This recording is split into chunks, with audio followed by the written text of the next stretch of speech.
গণ অভ্যুত্থানের যারা এই লড়াইটা করেছিল তাদের সংসদে যাওয়াটা অপরিহার্য, এবং এই জন্য আমরা যারা ভালো ক্যান্ডিডেট তাদেরকে ঘোষণা করব ভবিষ্যতে। এখন আজকে তাদের ভাইবা শুরু হবে এবং তারা শাপলাকলি মার্কা নিয়ে সংসদে যাবে। তারা আপনাদের যে স্পিরিটগুলো রয়েছে, যে জন্য আপনাদের ভাই শহীদ হয়েছে, আহত হয়েছে, সেগুলো আমরা সংসদে গিয়ে সত্যিকার অর্থে বাস্তবায়ন করব। এই সংসদে একটা রিফর্ম অ্যাসেম্বলি হবে, একটি উচ্চ কক্ষ হবে। এখনো আমাদের বিচার বিভাগ স্বাধীন নয়, আমরা বিচার বিভাগ স্বাধীন করতে চাই, এটা গণ অভ্যুত্থানের চেতনা। সো যেই চেতনাগুলোর কথা বলি আমরা, সেগুলা যদি সত্যিকার অর্থে আমরা বাংলাদেশে বাস্তবায়ন করতে পারি, তাহলেই ভবিষ্যৎ যে বাংলাদেশের স্বপ্নটা আমি আপনি দেখি, সেটা আমাদের গঠন করা সম্ভব। আমরা এখন যদি নির্বাচন প্রক্রিয়াতে আসি, আমরা যখন আমাদের দল গঠন করলাম, দল গঠনের পরে রেজিস্ট্রেশনের জন্য সকল পেপার সাবমিট করার পরে আমাদের প্রত্যেকটা দলীয় অফিসে হয়রানি করা হয়েছে।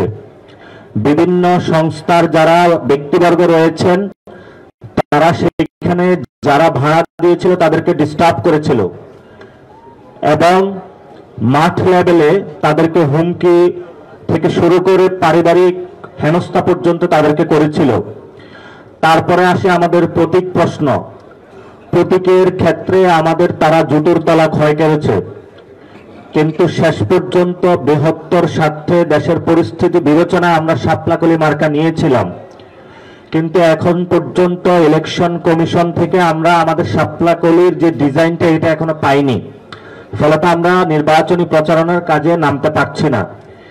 এই ধরনের পরিস্থিতির মধ্য দিয়ে আমরা যাচ্ছি, এবং ভবিষ্যতে যেই নির্বাচনী মাঠে আমরা নামবো, সেই মাঠে আমরা হুমকি পাচ্ছি এখন যে সকল প্রশাসনকে এক দলের আন্ডারে নিয়ে যেতে হবে। এটা তো আপনারা সকলেই জানেন, গতকালকে এই বক্তব্যটা ভাইরাল হয়েছিল। শুধু এটাই নয়, কোথাও যদি কেউ মিছিল মিটিং করে, প্রটেস্ট করে, নির্বাচনী কাজে যায়, তখন তাকে হুমকি ধমকি থেকে শুরু করে পরিবার পর্যন্ত সকলকে মারধরের পর্যন্ত ঘটনা আমরা শুনতে পাচ্ছি। নির্বাচন কমিশনে যারা আওয়ামী লীগ ছিল তাদেরকে তারা রিমুভ করে নাই, প্রশাসনে যারা আওয়ামী লীগ ছিল তাদেরকে তারা এখনো রেখে দিয়েছে। প্রস্তাবনা উঠেছিল দলীয় বিবেচনায় বিভিন্ন জায়গায় প্রশাসনিক নিয়োগ না দিয়ে স্বচ্ছ একটা প্রক্রিয়ার মাধ্যমে দেওয়া। আমাদের প্রশাসনের যিনি এখন হেড, এই কার্যক্রমটা ইউনূস স্যার হাতে নিয়েছেন। ফলত এই ইলেকশনে যদি কোনো ত্রুটি হয়, যারা রিটার্নিং অফিসার থেকে ডিভিশনাল যারা ডিসিএসপি রয়েছেন তারা কাজ করবেন, এই জবাবদিহিতার আওতায় কিন্তু ডক্টর ইউনূসকে আমরা আনতে বাধ্য হব।